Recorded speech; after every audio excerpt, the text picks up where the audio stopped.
देख रहे हैं 24 एनडी मीडिया। यहाँ होगी उसी की बात जो खबर होगी सच के साथ। नमस्कार दोस्तों, मैं नरेश डांडा, आप देख रहे हैं 24 एनडी मीडिया। इस वक्त हम मौजूद हैं पुंडरी विधानसभा के गांव कोल में और आपको बता देना चाहेंगे कि आज गांव कोल में कांग्रेस के पूर्व प्रत्याशी वीर भाणा जी कोल में पहुंचे हैं और आज यहां पर जनसभा को संबोधित किया। तो हम जानना चाहेंगे कि आज के कार्यक्रम के बारे में इनका क्या कहना है। जी नमस्कार सर। आज के कार्यक्रम मिशन 2024 विधानसभा चुनाव के बारे में मेरे भाइयों के बीच में आया था जी। और मेरे भाई सबसे पहले मैं मेरे भाइयों का आशीर्वाद लेने यहाँ पहुँचा था। कोड़ गांव में मेरे बुजुर्गों ने, मेरे भाइयों ने मुझे आशीर्वाद दिया और मुझे आश्वासन दिया कि इस इलेक्शन का हम खुद अपना इलेक्शन समझ कर लड़ेंगे और पिछली वाली गलती हम नहीं करेंगे। अब की बार विधानसभा के चुनाव 2024 में आपको यहाँ कोड़ गांव से भारी मतों से जिताकर भेजेंगे। और वीर भाणा जी, जैसे कुरुक्षेत्र लोकसभा में भी आपने काफी प्रयास किया और अच्छी वोट यहाँ से मिली है गठबंधन को भी, लेकिन फिर भी कहीं न कहीं गठबंधन की हार हुई है, तो इसके बारे में क्या कहना चाहेंगे?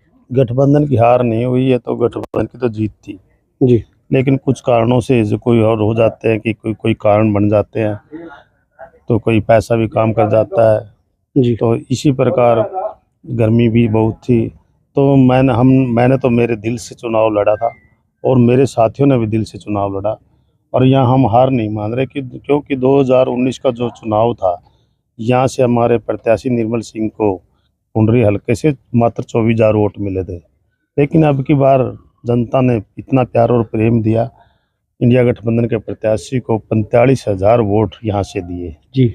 जब यहाँ हम डबल हो गए, यहाँ हमारा रिजल्ट, लेकिन पूरे हल्के में कंस्टिट्यूंसी में हम इसको जीत में नहीं पहुँचा सके। इसके लिए हमें भी बड़ा दुख है कि यहाँ की यह सीट बन सकती थी, लेकिन आने वाले चुनाव में यहाँ जो मुझे प्यार और प्रेम मिल रहा है कि आने वाले विधानसभा के चुनाव में ये जो गलती हुई है, ये गलती भी सुधारेंगे और यहाँ से पुंडरी हल्के से ये पहली बार कांग्रेस पार्टी की सीट निकलेगी जो निर्दलीय उम्मीदवार बनता है। अनुराग डांडा ने भी आरोप लगाए हैं कि कांग्रेस ने हमें धोखा दिया है, सही तरीके से वोट नहीं दिलवाई, तो क्या कहना चाहिए? तो अनुराग डांडा का तो ये बचपना बयान था, इसका खंडन तुरंत हमारे इंडिया गठबंधन के प्रत्याशी डॉक्टर सुशील गुप्ता जी ने कर दिया था कि खुद का बयान है, पार्टी का कोई बयान नहीं है। हम इस पर क्या बोलेंगे? जनता ने जब इतनी वोटें दी है, जब 2019 के चुनाव में 24,000 वोट मिले थे पुंडरी से, अब 45 मिले। हम जनता का और कांग्रेस पार्टी का इसमें क्या कसूर निकालेंगे? अगर कसूर हम भी निकालने लगे, कांग्रेस पार्टी वाले छिट्टा कसी होगी। हम अगर कहें तो पंजाब में कितनी सीटें मिली है आम आदमी पार्टी का, अगर हम कहें दिल्ली में कितनी सीटें मिली है आम आदमी पार्टी को, क्या वहाँ भी उनके मंत्री ने MLA ने हराया? जो यहाँ दोष रख रहा है हमारे चौधरी रणदीप सिंह सुरजेवाला जी पे। चौधरी रणदीप सिंह सुरजेवाला जी ने तो इसको अपने इलेक्शन से भी ज़्यादा मेहनत की और मुझे भी अपने इलेक्शन से ज़्यादा मेहनत मेरे से भी करवाए, क्योंकि मैं भी चौधरी रणदीप सिंह सुरजेवाला जी का एक छोटा कार्यकर्ता हूँ। चौधरी रणदीप सिंह सुरजेवाला जी ने मुझे पहले ही दिन ये बोला था कि अपने चुनाव से ज़्यादा इस चुनाव में आपने मेहनत करनी, और मैंने भी की और मेरे सभी कार्यकर्ताओं ने की और रिजल्ट भी आया। 24,000 से हम 45,000 पर पहुँचे जी। गठबंधन की वजह से आज हरियाणा में 5 सीट मिली, तो और जो भाजपा का भी 5 ही मिली हैं, बराबर में पहुंच गई हैं। पहले 0 पे थी कांग्रेस, तो इसके बारे में क्या कहना चाहेंगे? जो विधानसभा भी 3 महीने के बाद विधानसभा का इलेक्शन है, उसको कहाँ देखते हैं? जब 2019 का चुनाव था, यहाँ से भारतीय जनता पार्टी 10 की 10 सीटें लेकर गई थी जी। उन्होंने एक नारा लाया था 75 पार का जी।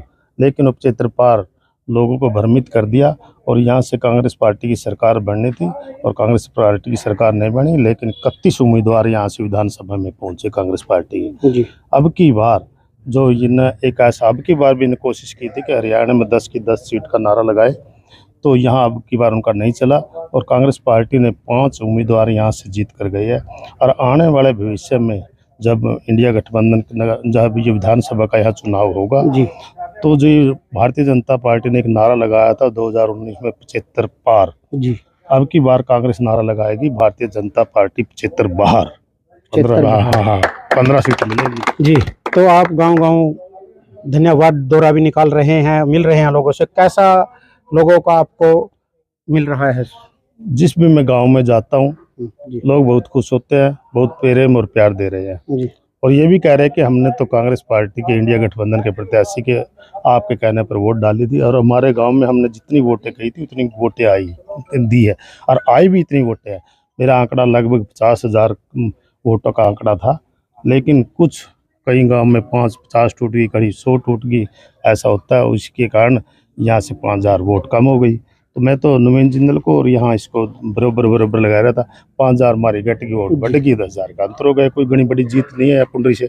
और आने वाले विधानसभा चुनाव में जैसे लोगों में लहर है, लोग प्रेम और प्यार दे रहे हैं, यहाँ से 40-50,000 वोटों से विधानसभा का चुनाव यहाँ से हम जीत कर जाएंगे, और कांग्रेस पार्टी का पहली बार यहाँ से प्रत्याशी बनेगा। आज यहाँ पुंडरी में कोई 20,000 का कैंडिडेट नहीं है जो अपनी 20,000 वोट लेकर चले, लेकिन यहाँ से जो कांग्रेस पार्टी का प्रत्याशी जो है, मुझे इतना प्यार और प्रेम 36 बिरादरी मिल रहा है, 60,000 से ऊपर यहाँ से हम वोट लेकर जाएंगे और यहाँ से पुंडरी विधानसभा की जनता को विधानसभा के चुनाव के लिए क्या अपील करना चाहेंगे?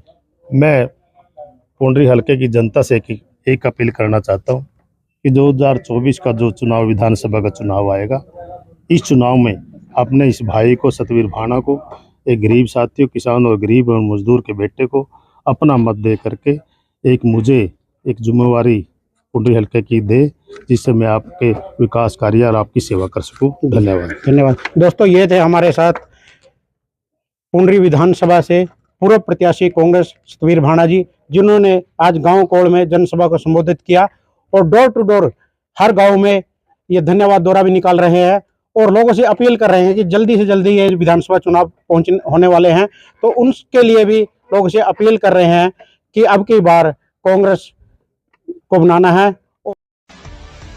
खबरों से जुड़ी हर अपडेट जानने के लिए हमारे चैनल को लाइक करें, सब्सक्राइब करें और ज़्यादा से ज़्यादा शेयर करें।